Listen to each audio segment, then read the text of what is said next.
open the window now? Or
My aunt, Lipsker, Baumgarten. Ah,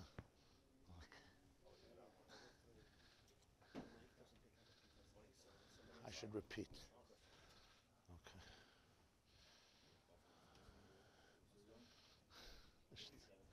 Is dvarim amukim.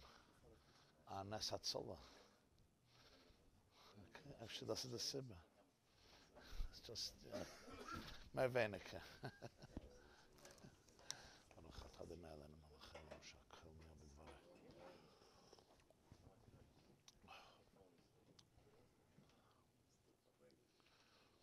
Okay, wo halt man?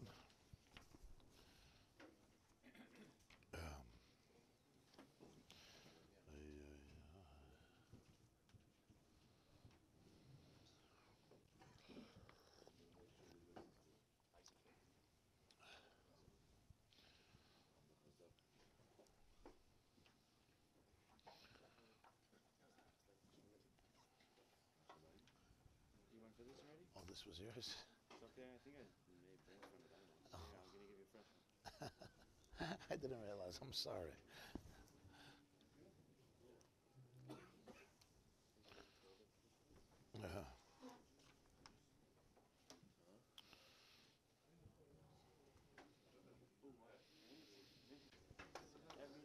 Das was tut sich? Das was tut sich da?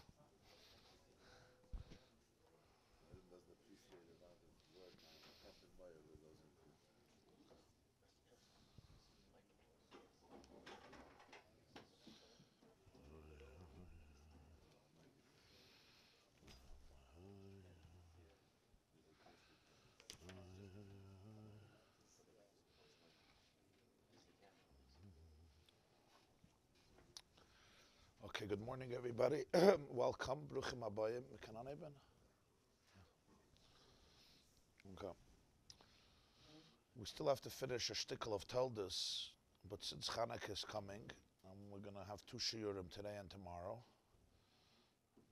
So I wanted to learn something on Chanukah.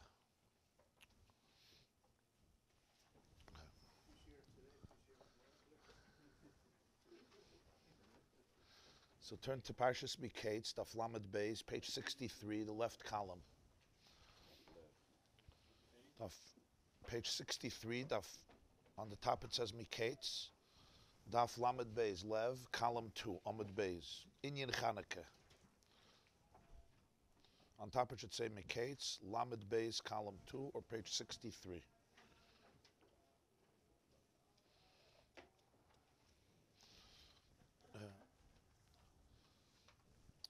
as transcribed in the back of the Sefer, this Maimer was said Shabbos Chanukah, Tovkuf Samach. Tovkuf Samach would be 1799, which, just in context of history, would be a few days after the first anniversary of Yutes Kislev. Yutes Kislev happened, the Geula of the Balatanya, Tovkuf Nun Tes, 1798. So this was 1 year later, Shabbos Chanukah, Tovkuf Samach, 1799. Tovkuf Samach is 1800, but probably it was before the new year, so 1799.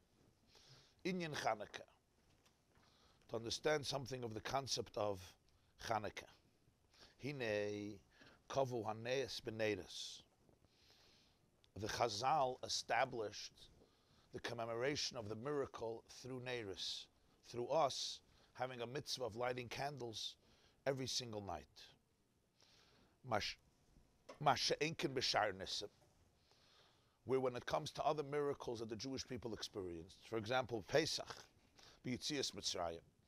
Pesach, they experienced the exodus of Egypt. Toichlu matzos.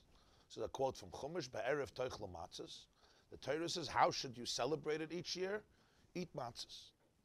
Purim. Purim was another miracle, salvation. What does the Megillah say? Yemei mishta v'simcha. There should be days, Yudalit and Tesvav Adar, depends whether you live in Shushan or other cities, or today in cities surrounded by the fortress or not, from the days of Yeshua ben Nun. It's days of feasting and days of jubilation of Simcha. And the reason is, so what's his aura here? By Chanukah, by Purim, there was the miracle of Jewish salvation. Pesach is a miracle of Yitzias Mitzrayim. And each Yom Tov, the Torah establishes how the Jewish people should celebrate it. Pesach is Be'erev Toichlu Matzos, among the other things we do Pesach.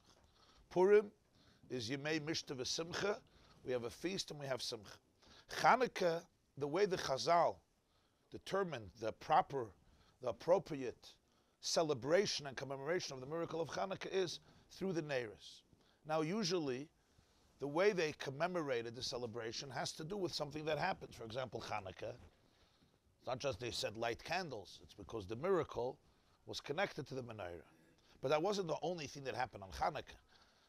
The truth is, in the context of history, the whole story of the menorah came as a follow-up to the most important event of Chanukah, and that was a military victory. If the Yevonim would have defeated the Chashmonaim, if the Chashmonaim would have not triumphed over the Yevonim, they couldn't dedicate the Beis HaMikdash the way they wanted. They couldn't light the menorah. Or to put it in other words, let's say the menorah would not burn for 8 days. Let's say the menorah would burn only for 1 day, and there would be no miracle. What would have happened? They would have waited 7 days, as the Ran says, got new oil and light the menorah. So actually, in the context of history, the more important event of Chanukah was, l'cha'ira, the military victory, which is mentioned in Al Hanissim, in which the miracle of the menorah is b'chlal not mentioned. If you ever noticed, in Al Hanissim that we say in davening, we don't even mention, or in benching, davening, we don't even mention the miracle of the menorah. Only the fact that Masarta Geberim b'yad Chaloshim, V'rabim b'yad Ma'atim, Utmeim b'yad Tahirim, etc. So let's say there would have not been a ness of the menorah, right? It would have not diminished l'cha'ira, the most important event of Chanukah. Judaism was saved. Judaism was saved, the Jewish people were saved, and they could light the menorah. They can go back to the Beis HaMikdash and reestablished the Malchus and the independence of the Jewish people, politically, militarily, and more importantly, spiritually. So this is the backdrop behind what Balatanya is saying. The Chazal yet chose to tune in to this detail, to this miracle, and this became the way we celebrate Chanukah.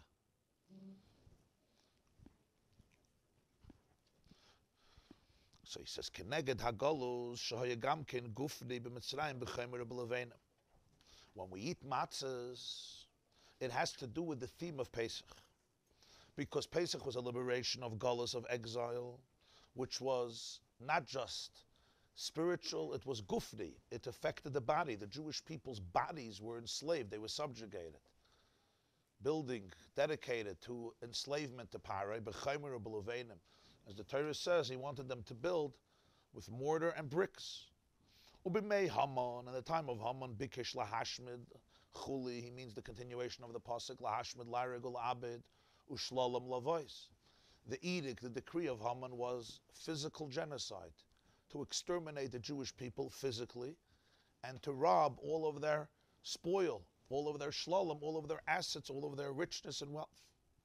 So Purim and Pesach have this common denominator.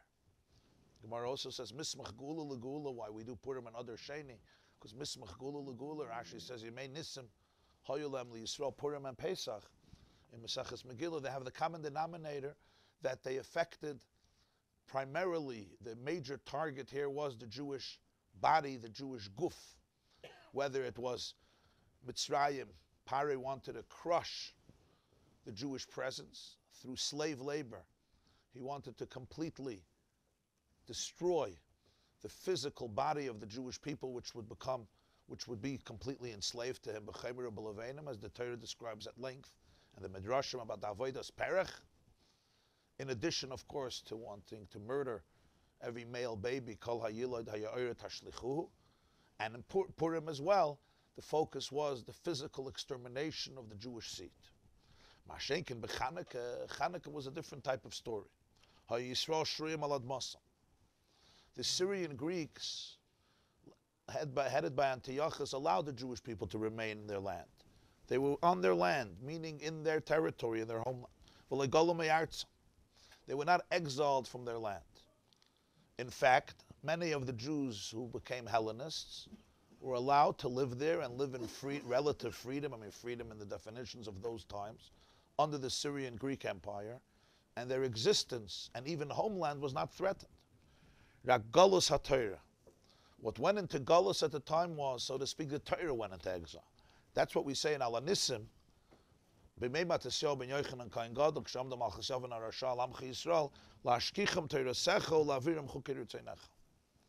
doesn't say that the Malchus Yavan, the Syrian Greek Empire, stood up to exterminate you, like we'll say by Alanissim of Purim.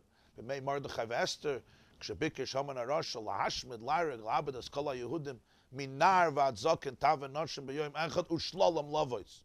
the Nusach Alanissim. Here they didn't want to he killed many Jews, but it was because he wanted to destroy Torah. Which is why the war of the Chashmonayim, people don't realize, was not so, it was against the Greeks, obviously the Greek troops, but it was an equal battle among the Jewish people themselves. Because most of the Jews, as Josephus Yosifan writes in his books, and Megillah Antiochus and the other records we have of Chanukah, were Hellenists. They were what's called Misyavnim. They sided with the Greeks against the Chashmonayim. So the war was a galus of Torah, lashkicham Torah secha. They wanted to make the Jewish people forget Torah. Ulahavira mechuki ritzenecha. Lefichach kavu b'neiros. That's why the Chazal established that the celebration of Chanukah is primarily through candles, through neiros, through flames of fire. Al Shem HaPasuk. The Pasuk says in Mishlei, in Proverbs chapter 6, Ki neir mitzvah, v'Torah oir, v'derech chayim, toichachos musar. Mitzvah is a candle, it's a neir. Torah is light. And derech chayim, toichachos musar, rebukes, to guide somebody in the right path of life, creates a derech chayim, a path of life. So that's the first introduction, why the Chazal focused tuned in to the story of the menorah, and that became the main celebration of Chanukah. We're Purim, it's Yimei Mishta v'Simcha, it's the physical feasting and drinking. Pesach is the physical eating of matzahs, be'erev toichel matzahs. And Chanukah, the main mitzvah is the mitzvahs haner, which even though obviously lighting a candle is a physical and tangible thing, but it represents, what does it represent? It represents the spiritual light that was not extinguished during the time of Chanukah. So even though, of course, there was a major miracle of a war, a military victory, but since that entire war was there to preserve the spiritual integrity of the Jewish people, the light of the Jewish people, the Ur, the Neir Mitzvah of a Torah Ur, hence, the way to commemorate it is through Neiros, through candles. To understand this pasuk, what is taka? The connection of Ner Mitzvah and Torah, v'gam sefer the Krodiksiv, v'derech Chaim teichachas Musar, and the conclusion of the pasuk, which doesn't seem to fit in context, that with somebody who challenges themselves, somebody who opens themselves up to Musar, meaning to rebuke, they're on the path of life, because there's types of the people that when you challenge them, or rebuke them, or chastise them, they close themselves off. They're not ready for it. They could only deal with compliments. So the pasuk says, "V'derech Chaim teichachas Musar." The path of life is a path of life where one is ready to discipline themselves and discipline their loved ones and open themselves up to growth. What's the connection here?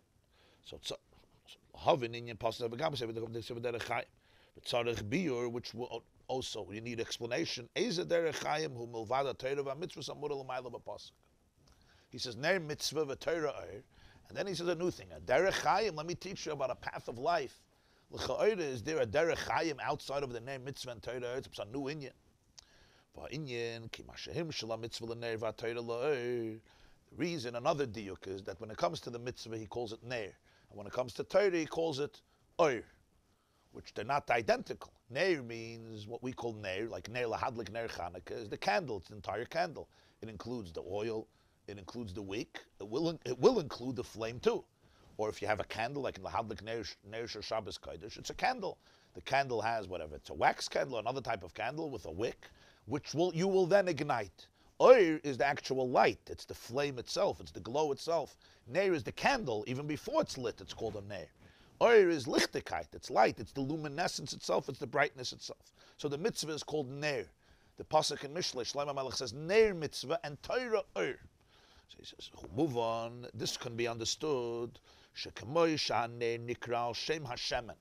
The neir, we call a neir, when you have oil, that's what Chazal called neir. Koloshin Razal, neir shel shemen, neir shel shaiva.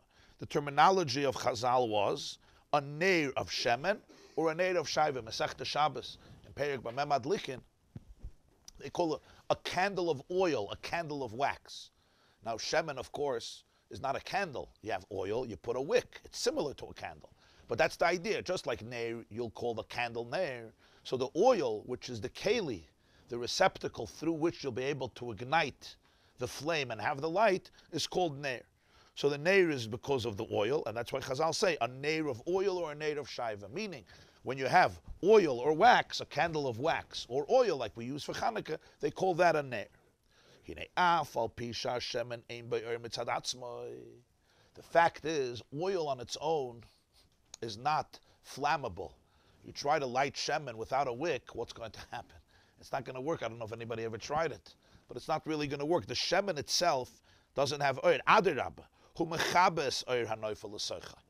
If you'll actually have a fire and you'll try to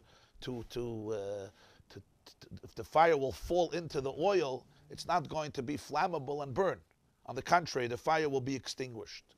Mikol makoim, mimenu val yodoi, nimshach lav shal heves ha'oir, hanechas b'psila, b'ma'at shemen hanimshach acher ha'psila, shrei b'klois ha'shemen nichbar. The oil itself is not a substance that you can ignite. We must have a wick.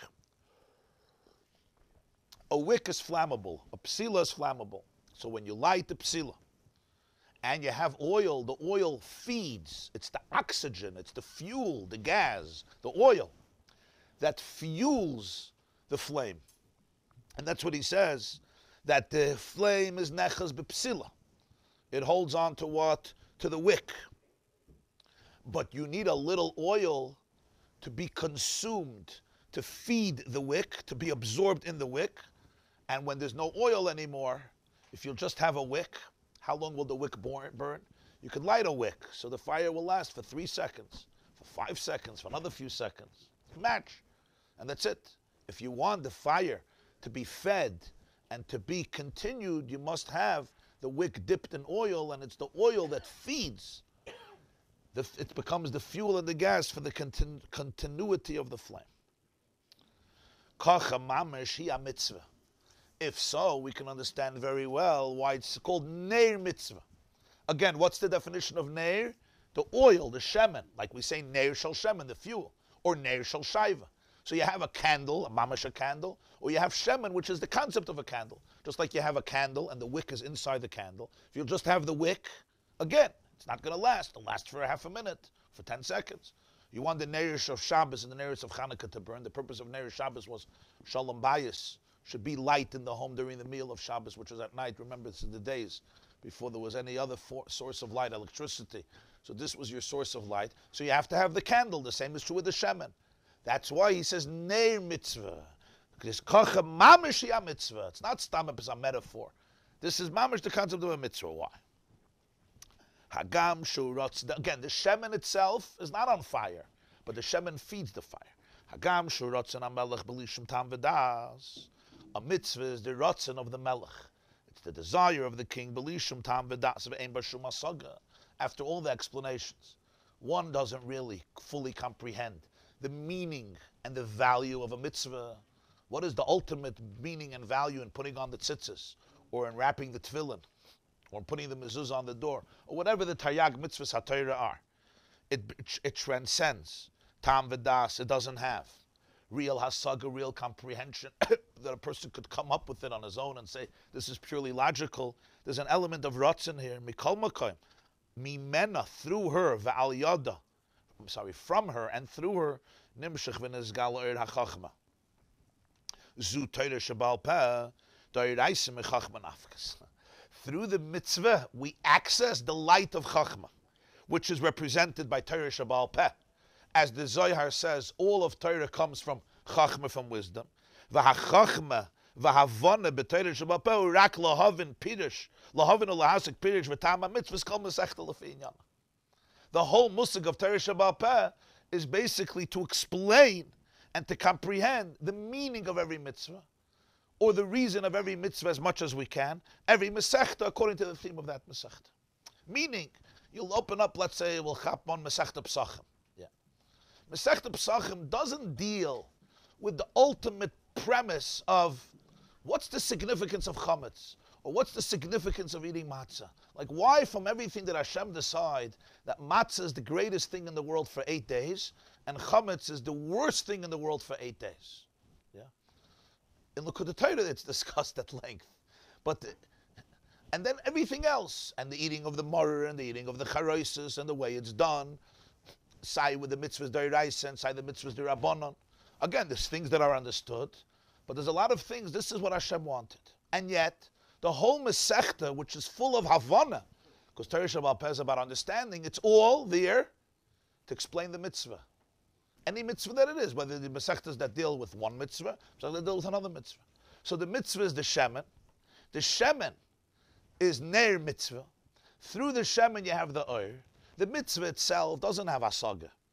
But through the mitzvah, you have the whole Torah Shabbat Peh, which explains and dissects all of the mitzvahs. Every Masechta lefi inyana. The Masechta takes the mitzvah as a premise. The mitzvah is the foundation. And then the Masechta, Mishnayos, Gemara, Rishonim, the Achronim, the Poskim, are all analyzing every detail, every aspect, every nekuda, every condition, every prat of the mitzvah. So what's matching up with what here? So the oir, he compares this to the chachma. The light is the light of chachma, right? Oiraisa, oir. Oiraisa is Torah, which is oir. Oir yesa, brings oir. That comes from chachma. That's accessed without the oil. You wouldn't have that in a substantial way. So it's the ner mitzvah that brings out, like the shemen, that allows the oir to burn. So it's the mitzvah that allows, it accesses the oir hachachma of Torah Shabbat Peh. Because all of Torah Shabbat Peh is trying to explain every mitzvah in all of its details. That's what every Masechta does. And there's already long shiurim and long explanations. Is the gedder of the mitzvah this, or is the gedder of the mitzvah that? But it completely takes the mitzvah as a premise. When one goes back and says, well, wait, could we start all the way from scratch? Most Masechtas will not do that. Most classes will not do that. It already establishes the mitzvah as the premise, and now let's understand what's the gedder of the mitzvah, right? You can have, let's say, a boy or a class or people learning a Masechta Gemara with tremendously interesting and engaging and stimulating shiurim. The shiurim will be defining the definition. How do you define the mitzvah? How do you understand the mitzvah? When you dissect it, and you dissect it into parts, and you break it up. What's this geder? What's this pchina? What's this inyan? This is a din in this, and this is a din in that. More details, the more gedarim, the more pratim. But it's all what? It's all ultimately to explain psanakuda of ratzon, psanakuda of a mitzvah. That's like the shemen, which accesses the Eira Chachma.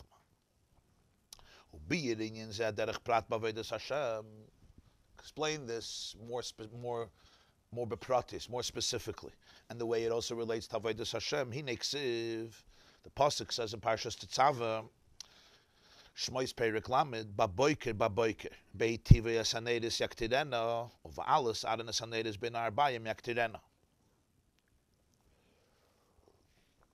The pasuk says in Parshas Tetzaveh, and we say it in the morning. In the Parshas Haktoros we say.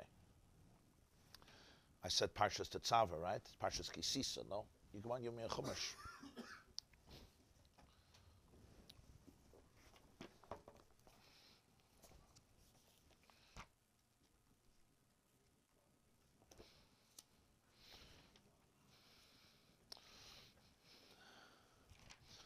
We say every morning,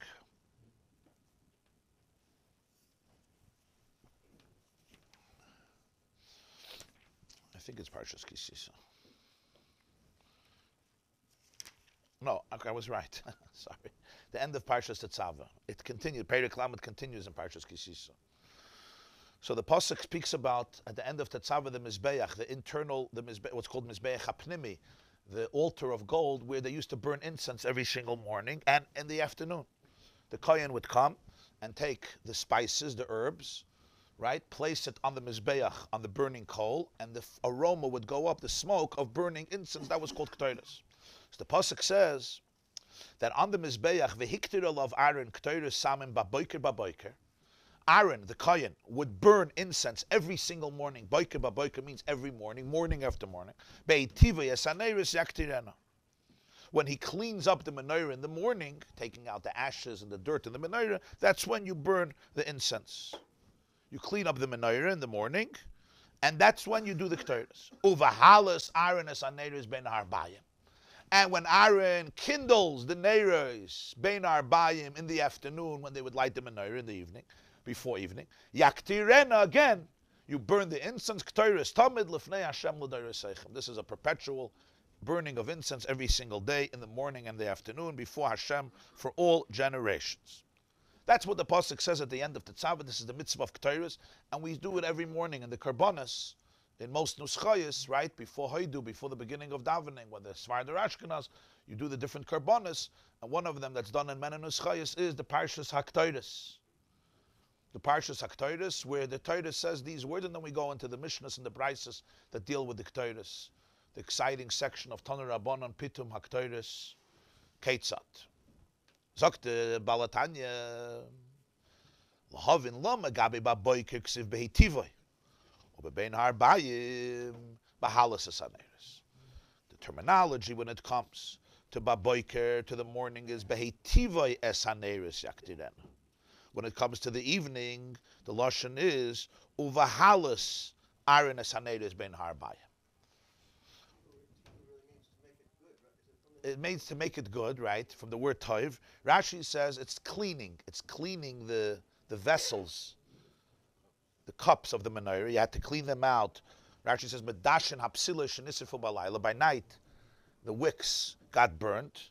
So every single morning he used to clean it up. In the evening, he uses the word bahalos aron esaneres ben harbayim. Bahalos doesn't mean when he cleans. Bahalos means when he raises the flame, when he lights it. So there are those who say that he only lit the menorah in the afternoon, so then it would be clear. But like the many shittas of the Rishonim, that the menorah was lit also in the morning. So why was the morning zoichet behetivoy, and the evening the lashon is bahalos aron esaneres ben harbayim? Hine Knesset Yisrael mekar neshamas Yisrael nekras b'shem menorah. Knesset Yisrael, the gathering of the Jewish people. And what do we mean by Knesset Yisrael? When we say Knesset Yisrael, it's not Bnei Yisrael. Bnei Yisrael is Jews, individual Jews, together are called Bnei Yisrael. Knesset Yisrael means the kinos, the ingathering of Yisrael, which is always Mekor Neshamas Yisrael. It's when Neshamas Yisrael are traced back to the source, that's where you have Knesset Yisrael. If every neshama is a ray, and when you trace back all the neshamas to their source, it's called the menorah, the candelabra. V'hi miksha, and that's why it had to be miksha. Why miksha? Miksha means hammered out of one piece. Other vessels that don't have to be hammered out of one piece. For example, the Aron is the ark, the holiest item in the Beis Hamikdash, didn't have to be made of one piece. It was not made of one piece. You had 3 boxes, one tucked into the other, and then on top of it you had a lid, a kapeiros. The kruvim, the cherubs, were made of one piece with the kapeiros. Inside you had the luchas. And the same is true. Mizbeach, the shulchan, nothing was made of one piece. It was very difficult. The menorah was almost impossible to make because it was so excruciatingly complex to hammer out from one large piece of gold all the intricacies of the menorah with the 7 branches and all of the designs on each branch. You remember you had the flowers, and you had the goblets, the gviyim, and you had the kaftorim, the buttons, to do it all from one mixture. But why did it have to be that way? Al pi soid, al pi pnimiyus, the reason is because kol Yisrael hem ba'achdos. Because if it's not mixture, you lost the nekud of the menorah. The nekud of the menorah is that it's neshamas Yisrael. You don't take a neshama here and neshama there, come together. It's mixture. The whole idea of neshamas Yisrael that it's one piece. And it's one piece that's then hammered out into differentiation. But all differentiations of the menorah originates in one cohesive entity of mixture. The Herst. Shekol Yisrael him ba'achdos, v'him eschalekes l'shiva neiros. And then you take the mixture, and it gets differentiated into 7. It doesn't remain mixture. That's the other side. If it remains mixture, then ultimately it doesn't develop further. It has to develop into details and differentiations, which is 7 candles, 7 branches. That's what the menorah was like. But it must begin in mixture. You can't take a piece of gold, make this branch, design it, and then weld them together, as we call it. Merge them together the way that goldsmiths do it so professionally, which would have been a much easier. I mean, it still would have been an artistic feat, but it would have been an easier task. Mixture is very complicated because it's spiritually, it has to be mixture because it represents Knesset Yisrael. Knesset Yisrael is completely one, and then it becomes differentiated. Does it represent Bittul in that sense? Yes. Achdus, yeah, Avada. Ki derech prat, Can I make it a mold? Make a mold and pour the goods into a mold? It wasn't done that way. Rashi says mixture was one kicker of gold and then hammered out. Ki derech prat, yashishim riboy nitzutzes klalis. There's 7 branches, but that's generally. Specifically, you have 600,000 sparks, but even these 600,000 are called nitzutzes klalim. General sparks. Why? Shekol nitzutz mischalik l'shishim riboy nitzutzes pratis. Because each spark is then divisible, it's divided into another 600,000 individual sparks. So it's 600,000 times 600,000. So he just said it can't be a mold. So each neshama that comes out from the menorah has to be mixture. Can't be just like a mold. Yes. You have to work on yourself. Yes. Yes, spiritually, the neshama is not just in a mold. You have to hammer it out. You got to work it out. It's not a cookie cutter, right? Very good hara. You triggered a lot of psychological awareness here and observation. So Shiva Neiris is Knesset Yisrael in a general way. But really you have Shishim Riboy. When Torah describes Klal Yisrael, it's 600,000 souls, yeah? Shishim Riboy mi Yisrael. But we know there's more than 600,000 Jews. That's what he says. Those are sparks. Sparks from the Shiva Neiris. But each of those sparks now is divided further to 600,000. How much is 600,000 times 600,000? Because each of the 600,000 sparks is divided into 600,000. The Mustach mathematician. Kamivur Betanya is mentioned in Tanya in Perek Lamed Zayin, he says it. Yeah.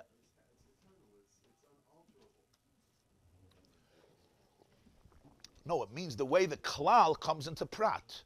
To quote Dr. Michelle, it's the way the klal comes into the prat.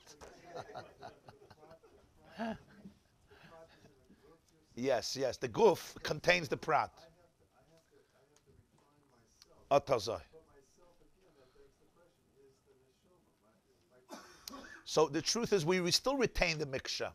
When we say that the miksha comes into the menorah, it means remember in Gashmias you can't have both. Either you're a miksha, right, and that's the primordial. That's the way you're in potential, and then once you have a menorah, you're not going to bring it back to a place of miksha. When we're dealing with spirituality, both states exist simultaneously. Yeah, both states. I could see the I in terms of the individual branch of the menorah, which is still connected to the other parts of the menorah, and then I could see the I the way it is in the state of miksha.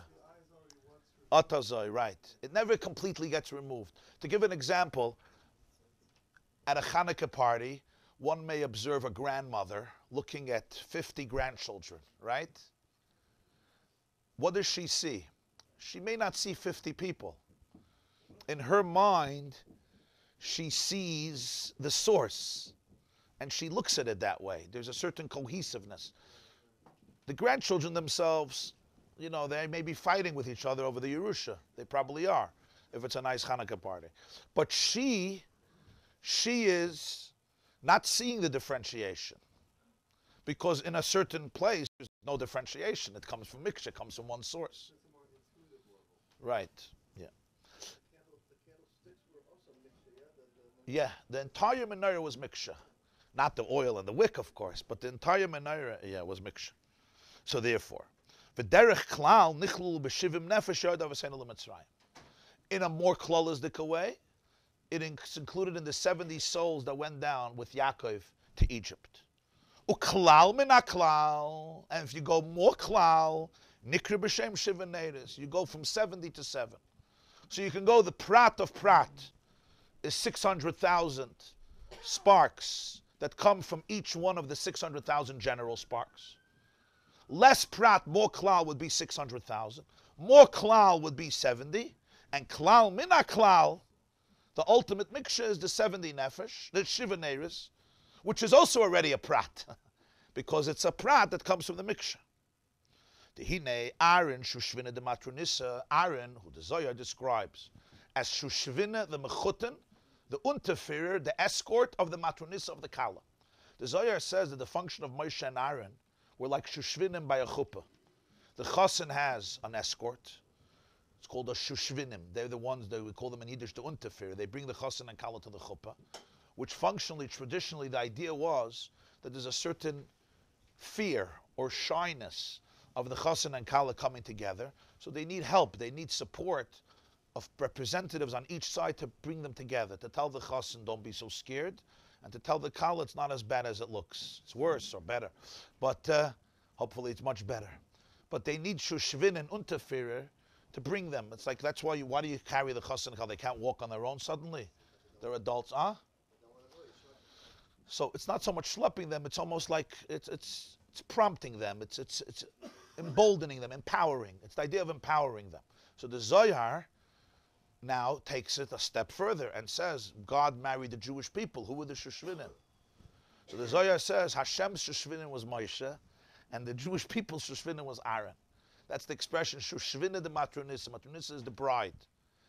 The Hashem Kevayachal also needed an escort. So Moshe is the one who takes Hashem and says, Senish Keferlich, come down.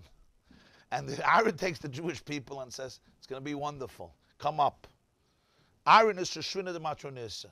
Yeah, that's a fascinating expression. So he says, who Aaron? This is Aaron. Koyin lekel elyon. This is a quote from Parshas Lech Lecha about Shem, Malki Tzedek. But the idea is he's a koyin lekel elyon. Mishiva royim. He's considered one of the 7 shepherds.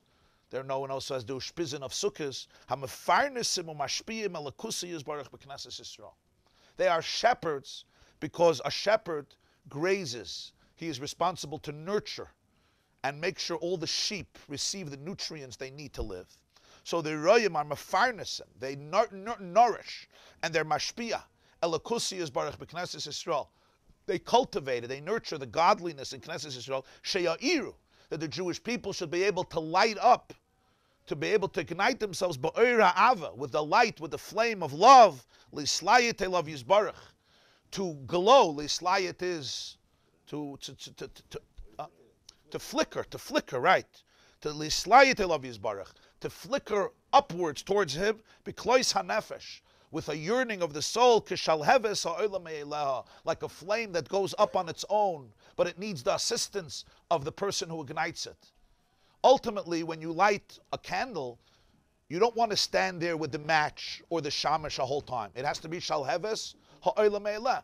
Rashi explains that's why the pasuk uses the word bahaloischa saneris, or like we learned bahalis iron saneris. It should have said bahadlikcha. Bahalis means when you raise up. You're not raising up the candles, you're lighting them. The answer is shetahei shaleves oila me'ela. You don't want to light it. You want to light it to the point that the flame should go up on its own. It should flicker and dance on the wick on its own. So Aaron is one of the Shiva Roim, the 7 shepherds, who helps ignite the kala, Klois HaNefesh, who helps ignite the souls of the Jewish people to be able to nurture them with their own, with their true meaning, with their true depth. But Oir Ha'ava, they should flicker with the light of love. Ulakayim mitzvahs v'ahavta shemakab maleim b'krishma. And the mitzvah of Ahavta, which they accept in Krishma, he says, Sheyiyeh kach be'emes. That it should be as a be'emes la'mitay, with truthfulness, takua b'leiv kolechad v'echad mi'Yisrael, etched in the heart of every Jew. In other words, a Jew says v'aftas Hashem alakecha, but is it be'emes? Is it real? Is it authentic? Is there a real emotion? Is there a real relationship? What do you need Aaron for? Sha'adam mitzad atzmai, a person on his own, me'achar shehu megushim, because he sees himself as a very materialistic object, umelubish binyanim gashman, and is completely enclosed in material matters, lehaya yachal, would not have the capacity to find this light in himself. Lulei HaKadosh Baruch Hu Ezra. This itself needs help from Hashem. A person on his own could see himself very external. And when you see yourself external, what do you have a shaykhis with Ruchnis? What do you have a connection with Avos Hashem? You're just a physical beast. That's how you see yourself. And immersed in a very physical world. And you could remain there your whole life. So a person needs, we need shushvina. We need shushvina. We need an Aaron HaKoyen to help ignite the fire, to help ignite the love. If not, the wick and the oil have tremendous potential. They could light up the world. But nobody was there to ignite the flame. And because nobody was there to ignite the flame, they just remain. As somebody once said, most people live lives of quiet desperation. They just remain a thing of potential. And that's true about a person's life. A person could remain his whole life, and all he sees in himself is nothing but a physical, material, external object, nothing else. If a person needs an Aaron HaKoyen, the kala, the shushvina, the unterfere, that takes the kala and represents the promise, the hope, the potential of the soul to be able to have a fire burning, that the v'ahavtas Hashem alakecha should be an authentic thing. But the person on his own, it's not going to happen, because naturally, according to the laws of the entropy principle, we go, entropy principle, basically, things on their own lead to chaos, not to order. If you leave things on their own, right? If you leave a house unattended, and just the kids are there or whatever, you're not, you're not going to come back to order and organization. Things tend to separate from each other, to disintegrate, not to integrate. You need a koyach to bring things together, to hold them cohesively. If the CEO, the boss, somebody who holds an office together goes away for 3 years, or for, I should say, for 4 hours, and comes back, you're not going to find naturally everybody is cohesive. It needs vision, it needs guidance, a country, an army, a company, an organization, a shul, a movement, a school. It's a koyach, a family. It doesn't happen on its own. On its own, we tend to separate, to fragment, more chaos, more differentiation. So here too, the menorah, the achdus of the menorah, the mixture of the menorah, the light of the menorah. He says, Lo haya yachal lulei HaKadosh Baruch Hu Ezer, v'ha'ezer hu ha'ava ba milmayla lamshechei elav. And the help is part of the ava that comes milmayla. Love happens in 2 ways. There's you igniting the fire, but there's somebody reaching out and saying to you, I love you. That's not enough. I also have to find it within me. We all know sometimes people are not ready to experience the love that's given to them. A person could say, I love you, but you're not ready to feel it because you have to be open to it. It's reciprocal. So therefore, there is the ava that comes milmaila, that Hashem reaches out to the Jew and says, I love you. But I have to be ready to hear it and to be open to it. If a person, for example, this happens often, a person feels valueless, they don't believe that anybody could love them because they never saw it that way. So they never trust somebody who says, I love you. They can't hear the words. They may hear physically the words, but emotionally they can't hear it. They're deaf to it. And therefore they actually start thinking the person is lying, so they hate the person. So that becomes the tragedy of life, that the more somebody is reaching out, the more negative energy they're getting. At least if you wouldn't tell me you love me, I wouldn't hate you because I don't expect anything. But now I'm suspicious. I'm suspicious. I want to know what your manipulation method here is. So actually you become my enemy. So subconsciously it becomes very, very complicated. So it's a two-way street. Now this is a profound emotion that people struggle with. It's not such a simple thing. You have to be able to be open to it. We say every morning, Ahavas olam ahavtonu Hashem Elokeinu. Or in Nusach Ashkenaz, Ahava Rabbah. But for our discussion, it's not negay. If you say Ahava Rabbah, you say Avas Olam. Ahava Rabbah is actually stronger than Avas Olam. But even Avas Olam, even Avas Olam, the person could sit and meditate that actually he loves me. Avas Olam, Hashem loves us. And you finish, Haboiche B'Am Yisrael Ba'ava. Yeah. So that's the Ava Abba Milmaila. But it sounds like he's being very precise with his lashon. I don't think he's saying. I mean, it doesn't sound like he's saying it's a hisarusa to Leila. It's still a hisarusa to Latata, but he says he's for Ezer or Av. Yeah, you're right. Yeah, right. Yeah, 100%. He's helping.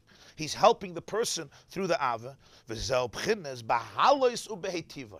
Now we can understand the two words in Chumash, Bahalas Aranas Haneris Ben Harbayim, and Behitiva Haneris. I'm sorry, Behitiva Haneris in the evening, as the Lashon is.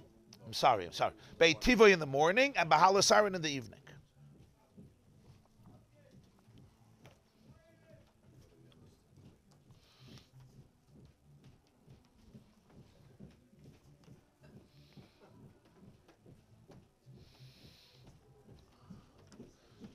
Okay, we'll be Mamshech tomorrow, Be'ezer Hashem. Same time, same place. Tomorrow, yeah. Because Chanukah, I'm not here, so I wanted to finish the Maimah tomorrow, Bli Neder.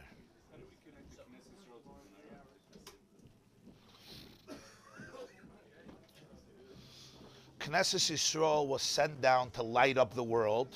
The Gemara says in Menachos that the function of the menorah was Mimena Yoitzis Oira L'chol Ha'olam. Knesset Yisrael was sent down to the world to light up the world. They start off as Miksha, which is one cohesive, indivisible entity, and then it gets branched down into Shiva Neiris. Each neshama has its Neir, generally Shiva. Those Shiva are further divided into Shivim Nefesh, which are further divided into Shishim Riboy Nitzutzis, which are further divided into each of the Shishim Riboy Nitzutzis has Shishim Riboy, and that the Jewish people in this world represent the menorah. And he says, but you need an Aaron to light the menorah, because the person on his own to light up the world. Yeah, to light up the world. Thanks again for the opportunity. I'm getting a lot of encouraging feedback when people watch. Gewaldig. Thank you for sharing, and thank you for the vulnerability. You shared very genuinely. That was very meaningful. Thank you. Okay.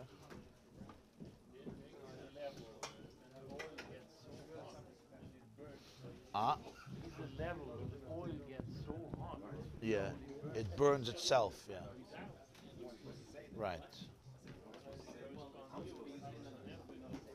Perhaps.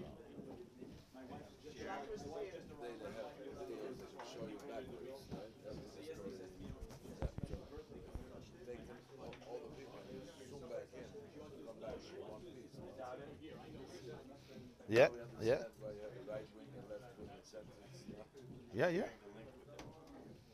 Right wing, left wing, and then centrist. Yeah. Konahem Tzoy.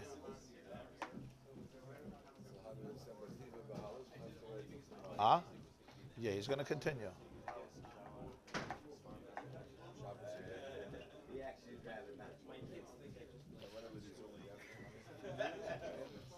Yeah, Tuesday.